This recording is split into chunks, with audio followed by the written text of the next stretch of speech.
Please note, The Phantom Lover was published in 1921 and may contain period-typical racism, sexism, or other disquieting content. Hi, I'm Morgan, and today I will be reading from The Phantom Lover by Ruby M. Ayres. And the chapter I will be reading today is Chapter 22. So it had come at last. Mickey sat staring down at the small paragraph which briefly announced the marriage of Tubby Clare's wealthy widow to Mr. Raymond Ashton. The ceremony, so the paper declared, which had taken place quietly in Paris, would be a complete surprise to everybody. Mrs. Clare, as all the world knew, inherited something like £90,000 under the will of her late husband. Mickey whistled softly. Raymond had done well for himself. He would be able to live in luxury for the rest of his life, to discharge all his debts, if his wife chose to allow him to do so. All but one debt, the greatest of them all, and one which he could never hope to liquidate: a woman's broken heart. Esther, what would she say if she knew? And supposing she knew now? It was quite likely that a copy of this same paper had fallen into her hands. The thought turned Mickey cold. He looked up hurriedly at the clock. Not yet 8. On what pretext could he go back to Elphinstone Road? He threw the paper down and rose to his feet. His gloves! He would make them the excuse. He could go back for his gloves. He taxied down the whole way. He sent his name up to June and waited in the hall. After a moment, she came flying down the stairs. "Mickey, is anything the matter? What in the world?" he explained in stammering haste. Have you seen the evening paper? No? Well, take care not to let Miss Shepstone see it. I had to come back to tell you. Ashton, the damned outsider!" He ground his teeth. "Not dead," said June with a gasp. "No. He was married yesterday in Paris." June sat down on the bottom stair. She felt as if all the strength had gone out of her. "It can't be true," she said at last. "Why, she had a letter from him only yesterday." "Are you sure? It must be another Ashton." "It isn't. I knew it was coming. He's married Tubby Clare's widow for her money, of course. If Esther knows, it will break her heart," said June. There were footsteps on the landing above. Mickey glanced up hurriedly. "Can't we go somewhere and talk? Everybody will hear if we stay here. Where is Miss Shepstone?" "She's in my room. She's writing to him at this minute," she broke off, drawing in her breath hard. "Oh, Mickey, are you quite sure? I can't believe it." She stared at him for a moment. Then she laughed incredulously. "Why, it's only 3 days ago he sent her that fur coat and the collar for Charlie. Oh, I'm sure it's a mistake." "It's not a mistake," said Mickey fiercely. He looked away from her. "Confound it! Isn't there a room where we can go and talk?" he broke out again. She got up from the stairs and led the way across the hall. "There's the drawing room. Nobody uses it now because it's so cold." She opened the door and peeped in. "There's nobody there." Mickey followed her, shutting the door behind him. The room was chilly and uninviting, with a lofty ceiling and a hideous wallpaper. There was a gas stove at the far end of the room, turned very low, and hissing softly as if in protest. June knelt down and turned the tap on it to its fullest extent. "The thing is," Mickey said hurriedly, "what are we going to do? If she stays in London, she's bound to hear about it. All the papers will be full of it tomorrow. They'll probably publish his confounded portrait. Can't you get her out of London? We've got to do something." June did not look at him.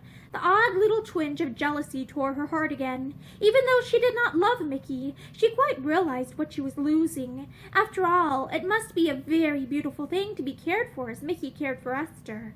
She raised her eyes with a little ghost of a smile. "I'll do anything I can, Mickey, if you got anything to suggest. I thought out crowds of plans coming along in the cab, but they're all rotten," Mickey admitted dolefully. "I thought you'd be able to help me. Can't you be called off to a relative in the country or something, and ask Miss Shepstone to go with you?" June started up. "Of course I can. I've got an aunt down at Enmore. She's always asking me to go and see her. I'll send her a wire. It's too late tonight, but in the morning." Mickey felt in his pocket for a pencil. "Give me the address and I'll send it first thing." He paused. Supposing Miss Shepstone won't go, though. Oh, she'll go, said June quickly. I'll tell her it means business for me. I'll do the pathetic. I wonder what time there's a train. I'll look up all the trains and arrange everything. Does Miss Shepstone know I'm here now? No. Very well. Tell her one of your business agents called, and that you've got to go off early tomorrow. You can write me a note and post it tonight, asking me to see you off. It's quite a usual thing for you to do, you know. June smiled rather sadly. Poor old Mickey, she said. Mickey frowned. Don't talk rubbish, he said rather shortly. I do the same for anyone. June knew it would be useless to contradict. If you can keep her out of town for a week, it may all have blown over, he went on. I'll run down and see if I may.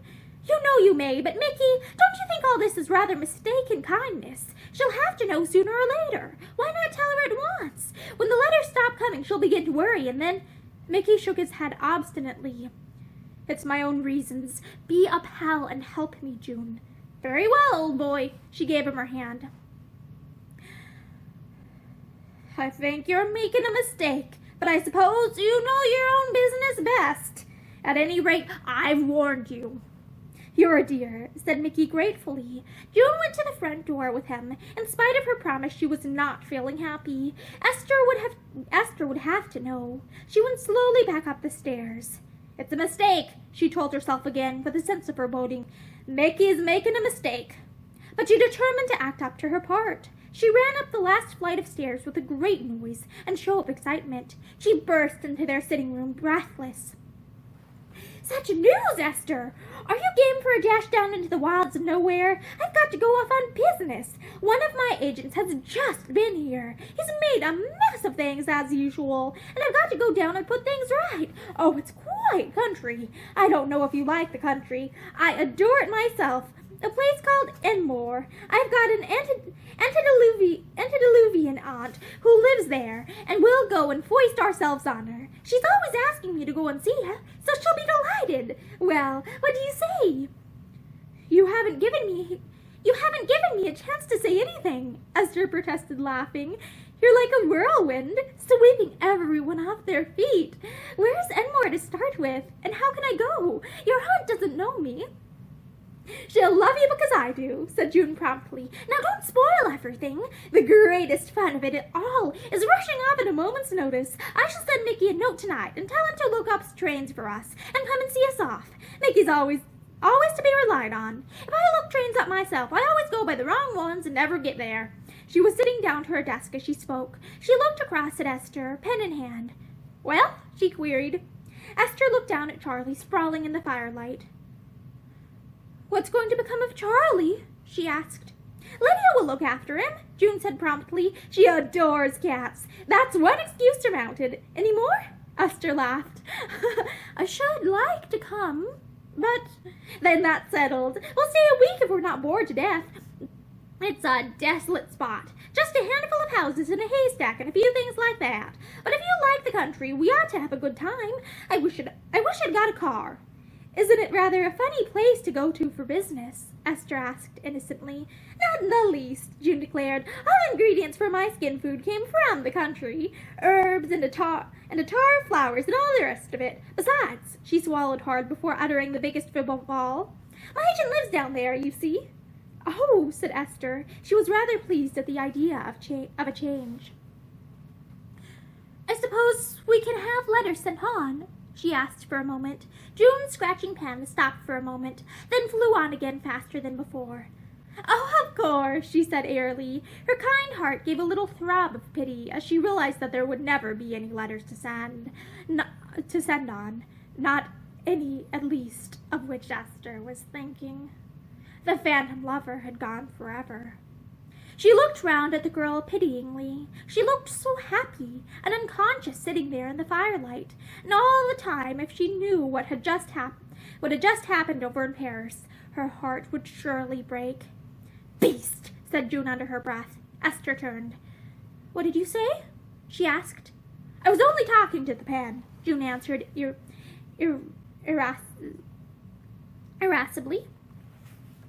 And that is the end of chapter 22 of The Phantom Lover by Ruby M. Ayres. Thank you for joining me for this chapter, and I hope you join me for the rest of the book.